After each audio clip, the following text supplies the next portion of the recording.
Olá, voltamos para mais uma aula de história. Sobre o que será que a gente vai falar hoje? Vem que eu te mostro.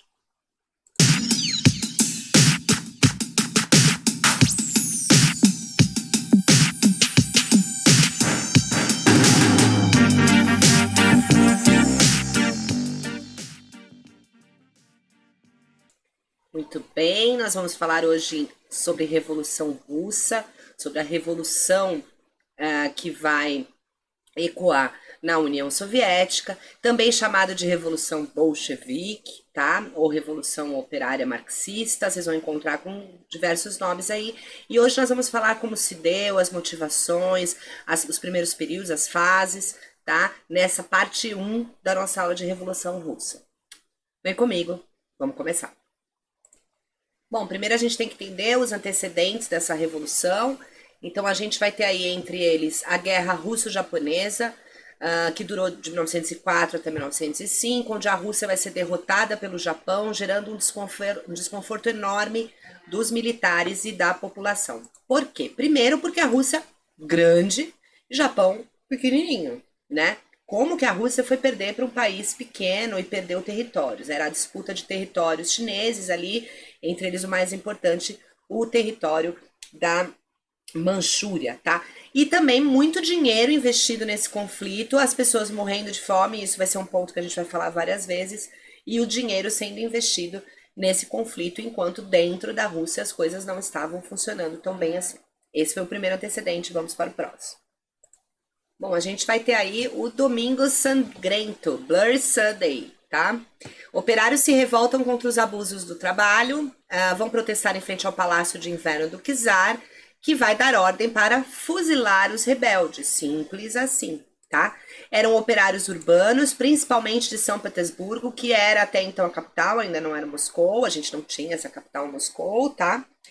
O czar, para vocês entenderem bem os termos, ele é em russo a palavra César, e a palavra César, desde lá do Império Romano, equivale ao imperador, ao líder máximo daquela nação, ao rei absoluto, tá? A gente tinha Nicolau II como o czar naquela época. E depois desse ataque ordenado pelo czar e o fuzilamento dos operários, a gente tem aí um ensaio para o que vai ser a nossa Revolução Russa.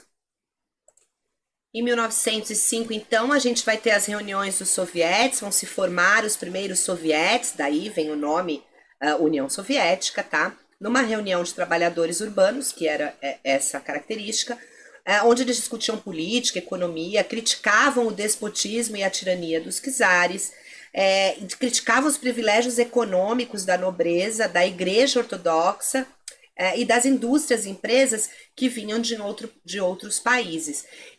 Eu vou deixar para vocês um card aqui, falando da nossa aula de imperialismo e neocolonialismo, onde a gente cita que na União Soviética teve a entrada de muitas multinacionais. Isso foi motivo de crítica por parte dos sovietes também, tá? Outra coisa que eu acho legal falar aqui é sobre tirania e despotismo. Tirania é quando alguém toma o poder e tem uma autoridade máxima, muitas vezes violenta, né? Faz valer suas vontades por meio da força. O despotismo é quando alguém, estando no poder, aquele poder foi dado a ele de alguma forma, né? Então, se ele é um presidente, ele foi eleito.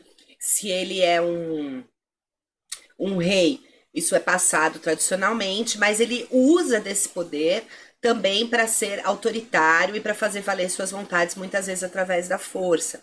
Então, algumas pessoas ali tinham o czar como um tirano, o poder não era dele, e outras pessoas entendiam o poder monárquico que ele exercia, porém o achavam um déspota, tá?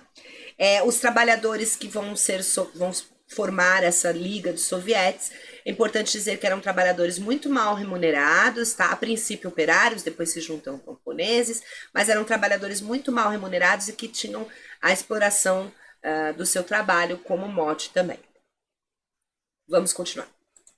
Bom, depois de entender os antecedentes, é importante que a gente entenda as motivações que levaram a essa revolução, tá? Então, a primeira motivação tá aí, o descontentamento com a Primeira Guerra. Eu falei que era importante falar para vocês e que nós falaríamos diversas vezes sobre a fome, a miséria, e esse aí é mais um descontentamento, tá?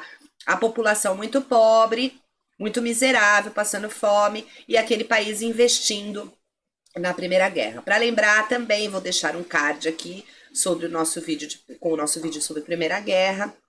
Então, a Rússia, ela era uma aliada da Entente, da Inglaterra e da França, tá? Ela vai permanecer na guerra até fevereiro de 1917 e vai sair justamente por causa da Revolução Russa. E vejam, é uma das pautas que nós vamos ter colocada para que essa revolução se dê, para ter o apoio popular a essa revolução, é a saída da da Rússia, estou me precipitando, ela não é a União Soviética ainda, da Rússia da Primeira Guerra, tá? E aí, tudo bem, o povo com fome, miserável, dizendo que os gastos com a guerra não tinham, era um absurdo, e só isso fez. Não, houve uma outra coisa muito importante, os próprios militares não viam sentido naquela guerra para a Rússia, e aí eles escolhem boicotar muitas vezes o exército, né, os frontes, e aí se dá essa desistência também. Então eles também apoiavam essa iniciativa de fim da guerra para a Rússia, tá? Bom, e já que a gente falou em miséria, vamos aí fazer esse conflito entre o czarismo e a miséria, tá? Há um descontentamento muito grande, porque a Rússia, além de ser miserável, paga abusivos impostos, e a nobreza e a igreja desfrutam desses impostos.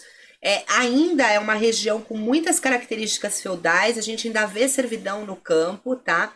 A zona urbana tem muito mais valia e abuso dos operários. Aqui eu vou fazer uma parte, porque eu não vou dar uma aula de marxismo, né, sociológico aqui, mas a mais-valia, ela é um termo marxista e eles vão tomar conhecimento desses termos e é uma das reclamações, né?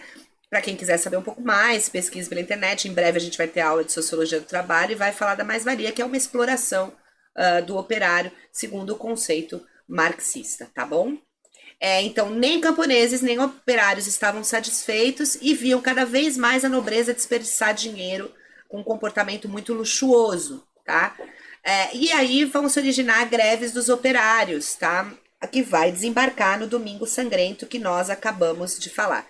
Essas greves vão se tornar cada vez mais frequentes, e vão criticar a presença das indústrias multinacionais, ou seja, indústrias que não eram propriamente russas, que por que elas estavam ali? Elas estavam ali como acontece até os dias de hoje, gente, por uma mão de obra barata, tributos mais baratos, então pagavam menos impostos ali do que nas suas regiões, tinham muita gente desempregada, então podiam pagar salários muito mais baratos, muitas vezes já estavam em contato com a matéria-prima que eles exploravam, e outras vezes exploravam aquele país e não causavam tantos danos ao seu território, e sim ao território em que eles já estavam alojados, tá? Então também eram críticas feitas pelos sovietes, pelos operários russos. Bom, esses operários indignados e alguns intelectuais vão entrar em contato com as ideias marxistas que já estavam sendo difundidas pela Europa, tá? Entre eles, a tríplice aí que a gente também vai ouvir falar bastante, Lenin, Stalin e Trotsky. Eles vão levar para a Rússia as ideias que criticavam a burguesia, a exploração dos trabalhadores, e esta frase que é muito marcante, né, no pensamento marxista. O fato de poucos terem muito e esses muitos terem pouco, e são justamente os poucos que alimentam a riqueza dos muitos. Tá errada a frase aí. Esses muitos alimentarem a riqueza dos poucos. Existe um erro na frase, mas vamos lá. Vou repetir. O fato de poucas pessoas terem acesso à renda, ao dinheiro que aqueles impostos eram pagos, aos benefícios que aqueles impostos podiam trazer, e continuar trabalhando muito para que aquelas poucas pessoas que tivessem acesso, no caso deles a nobreza e a igreja, continuassem tendo acesso.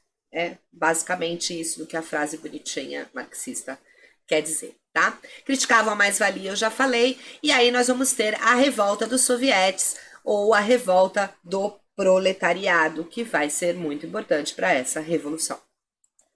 Bom, agora vamos falar aí dos grupos partidários, né? Os grupos que ambos os grupos estavam unidos por esse sentimento de revolta, mas eles pensavam de maneiras diferentes. Então a gente vai ter de um lado os bolcheviques, que eram chamados de radicais. Vou fazer uma parte aqui. Quando a gente chama alguém de radical, é alguém que vai na raiz dos textos, na raiz da teoria e quer fazer ela na prática, tá? No caso aqui, eles são muito influenciados por Marx e Engels e eles querem ir na raiz daquilo que ele falou. Ou seja, muitas vezes o radical ele não avalia o contexto, ele vai na raiz do problema. A gente precisa tomar muito cuidado quando a gente trata a pessoa como radical e quer dizer extremista. Ou seja, ele pega uma parte da teoria ou do problema e ele pega aquele extremo como se fosse uma verdade absoluta e prega só o extremo daquilo, tá? Muito cuidado, porque a gente vê muita gente falando que extremista é radical e que radical é extremista, tá bom? Então fica essa parte aí para vocês, uma balançada aqui, mas tá tudo normal. Vamos continuar. Lenin, Stalin e Trotsky são os principais nomes entre os vermelhos, os bolcheviques, queriam acabar de forma total com o absolutismo que reinava ali no czarismo, tirar o poder e a influência da religião ortodoxa e aniquilar com a propriedade privada e os latifundiários. Queriam um governo ditatorial do proletariado, pelo menos no primeiro momento. Alguns apartes que eu preciso fazer também. Quando a gente fala... Vejam que eles têm muito dessa linhagem marxista mesmo, né? Então, proletariado no poder, dividir as terras, dividir o trabalho para aqueles que trabalham, né? Isso é uma visão marxista. O poder da igreja, a igreja era uma forma de doutrinação da cabeça das pessoas, não só pelos privilégios, mas pela teoria marxista, e por isso eles também achavam importante derrubar. Quando a gente fala em latifúndio, a gente tem que pensar na construção daquele país e a divisão de terras, né? A gente tem desde a antiguidade essas terras sendo dadas pelos nobres às pessoas que eles apreciam, ou que eles devem favores ou votos de fidelidade, tá? Se a gente pegar uma concepção brasileira, o Brasil é um país enorme, Portugal é um país pequenininho, vai dividir as terras aqui entre aqueles cidadãos de bens portugueses, de bens em todos os sentidos, né, de bens também, que poderão vir explorar aqui. Então, é parte desse princípio, quando a gente fala de latifúndio, parece uma coisa muito pejorativa, mas na verdade late é grande e fúndio terra, né? Então, grandes quantidades de terra, tá bom? Para ficar claro aí para vocês alguns termos que a gente usa e que a gente vê no nosso cotidiano. Vamos ver qual era o outro lado dos bolcheviques, quem estava do outro lado deles. Tínhamos os mencheviques. Eram mais moderados, não tão radicais, e eram considerados os brancos. Eles acreditavam que era possível ter um diálogo com a monarquia, com a igreja, com os latifundiários e empresários. Não era preciso ser tão radical, dividir logo as terras, acabar com o absolutismo, decretar o fim da igreja. Não, a gente podia ter um diálogo. Olha, nossa proposta é essa, vocês estão satisfeitos? Ó, estamos aqui. A povo está com a gente, os militares estão com a gente tem isso aqui para propor para vocês. Estão satisfeitos?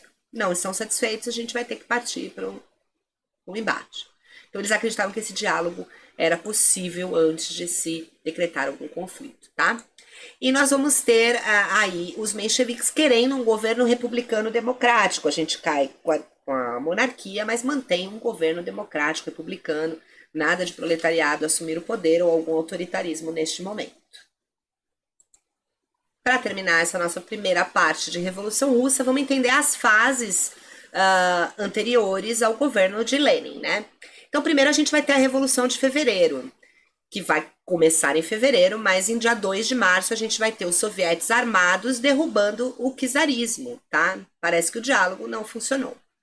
Vai se instituir um governo provisório com Kerensky, que é um líder do lado dos mencheviques.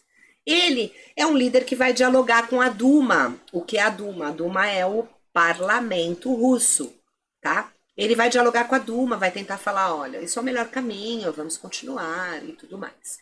E vai propor uma república democrática, como a gente já deixou salientado.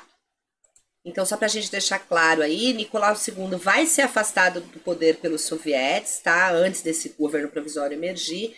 E a gente diz que chama de fase de fevereiro, porque teve todo um processo em fevereiro. E aí o fatality, vamos colocar assim, veio no dia 2 de março, tá? Prosseguindo. Depois a gente vai ter as teses de abril, quando são colocadas teses pelo lado dos bolcheviques, liderados por Lenin e seus companheiros Stalin e Trotsky, e essas teses propunham o fim da Primeira Guerra Mundial, lógico que para a Rússia, né? A estatização das empresas e das terras, tá? A gente vai ver mais para frente que um dos slogans da Revolução Russa era pão, paz, terra e pão, tá? Então, acabar com a guerra, ter terra para todos e acabar com a fome, tá bom? E aí vai ser o que tá meio que proposto aqui nessas teses de abril, tá? Só que o Kerensky não atende às reivindicações bolcheviques. Ele vai falar, não, vamos continuar o diálogo. E aí a gente vai ter a segunda revolução dentro da revolução, que é a Revolução de Outubro. Completamente insatisfeitos com o governo provisório, vai descambar aí uma guerra civil. Uma guerra civil entre os próprios revolucionários, tá? Uma guerra dentro da guerra, uma guerra dentro da revolução.